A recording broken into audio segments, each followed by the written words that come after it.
जनाब 14 अगस्त मेरे सामने ही मनाया गया। पाकिस्तान और हिंदुस्तान दोनों मुल्क आज़ाद करार दिए गए। लोग बहुत मसरूफ़ थे मगर कत्ल और आग की वारदातें बाकायदा जारी थी। हिंदुस्तान जिंदाबाद के साथ साथ पाकिस्तान जिंदाबाद के नारे भी लगते थे। कांग्रेस और तिरंगे के साथ इस्लामी परचम भी लहराता था। पंडित जवाहरलाल नेहरू और कायदे आज़म मोहम्मद अली जिन्ना के नारे बाज़ारों और सड़कों में गूंजते थे।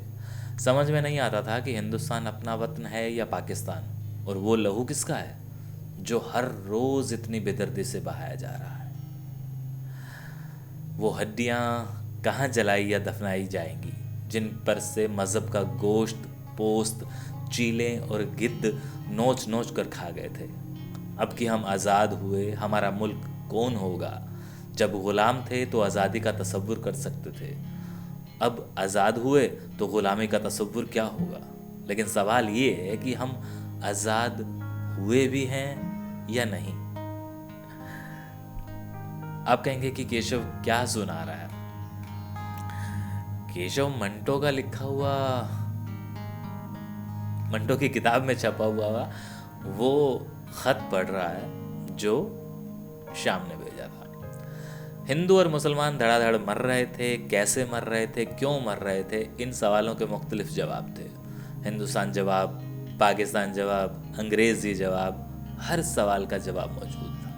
मगर इस जवाब में हकीकत तलाश करने का सवाल पैदा होता तो उसका कोई जवाब ना मिलता।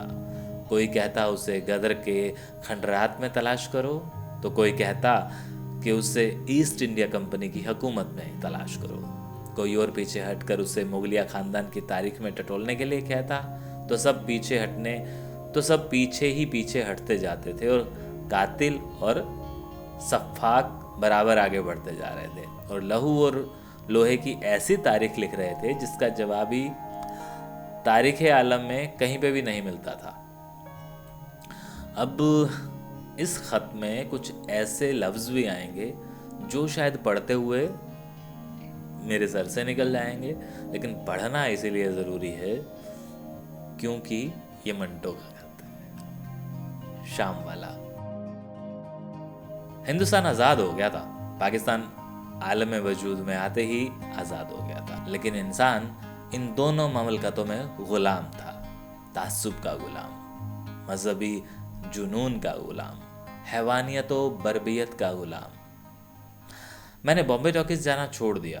अशोक और वाचा आते तो मैं ख़राबी तबीयत का बहाना कर देता। इसी तरह कई दिन गुजर गए। शाम मुझे देखता और मुस्कुरा देता। उसको मेरी कल्बी कैफियत का बखूबी इल्म था। कुछ दिन बहुत ज़्यादा पीकर मैंने भी ये शुगल छोड़ दिया था।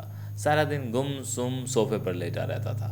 एक दिन शाम स्टूडियो से आया तो उसने मुझे लेटा देखकर मज़ैया अंदाज में कहा, क्यों ख्वाजा, जुगाली कर रहे हो? मुझे बहुत झुलझुलाहट होती थी कि जब शाम मेरी तरह क्यों नहीं सोचता। उसके दिलो दिमाग में वो तूफ़ान क्यों नहीं बरपा जिनके साथ मैं दिन रात लड़ता हूँ। वो उसी तरह मुस्कुराता, हंसता और शोर मचाता रहता। मगर शायद वो इस नतीजे पर पहुँच चुका था कि जो फ़िज़ा उस वक्त गिरदो पेश थी उसमें सोचना बिल्कुल बेकार है। मैंने बहुत गौर व फिक्र किया मगर कुछ समझ ना आया। आखिर तंग आकर मैंने कहा, हटाओ यार, चलो यहाँ से। शाम की नाइट शूटिंग थी। मैंने अपना असाब वगैरह बांधना शुरू कर दिया। सारी रात इसी में गुजर गई। सुबह हुई तो शाम शूटिंग से फारिग होकर आया। उसने मेरा बंधा हुआ असाब देखा तो मुझसे सिर्फ इतना पूछा, चले? मैंने भी सिर्फ इतना ही कहा, हाँ।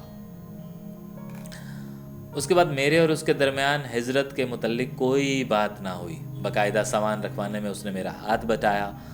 उस दौरान मैं रात की शूटिंग के लतीफ़े बयां करता रहा और खूब हंसता रहा। जब मेरे रुखसत होने का वक्त आया तो उसने अलमारी में से ब्रांडी की बोतल निकाली, 2 पैक बनाए और एक मुझे देकर कहा, हैप्टला। मैंने जवाब में हैप्टला कहा और उसने कह लगाते हुए मुझे अपने चौड़े सीने के साथ भींच लिया। सूअर कहीं का। शाम ने पर खुलूस नारा बुलंद किया, जिंदाबाद पाकिस्तान, जिंदाबाद हिंदुस्तान, और मैं नीचे चला गया जहां ट्रक वाला मेरा इंतज़ार कर रहा था। बंदरगाह तक शाम मेरे साथ गया। जहाज चलने में काफ़ी देर थी। वो इधर उधर के लतीफ़े सुनाकर मेरा दिल बहलाता रहा।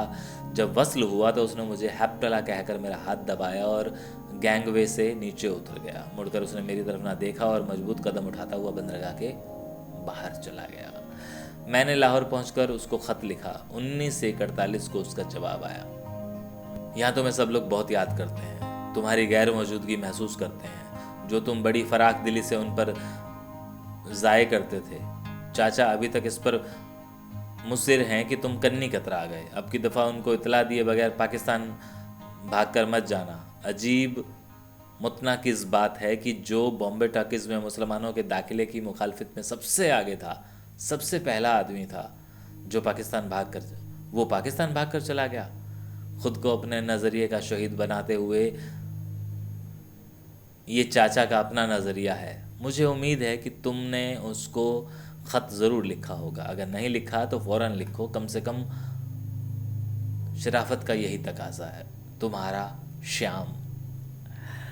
इतना लंबा चौड़ा ख़त है और खालिस उर्दू में। शायद उस दौर में यही ज़बान इस्तेमाल की जाती थी। बट एनीवे, इस तरह के बहुत सारे ख़त हैं जो मंटो के दस्तावेज़ में। जब जब मुझे थोड़ी सी फुर्सत मिलती है तो मैं इन ख़तों को उधेड़ने लगता हूँ। वैसे दस्तावेज़ आपको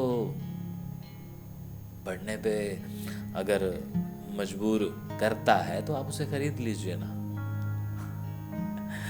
राज पॉकेट बॉक्स पे है हिंदुस्तान में, उसका पूरा दस्तावेज़, वो आप ज़रूर पढ़िएगा। शुक्रिया।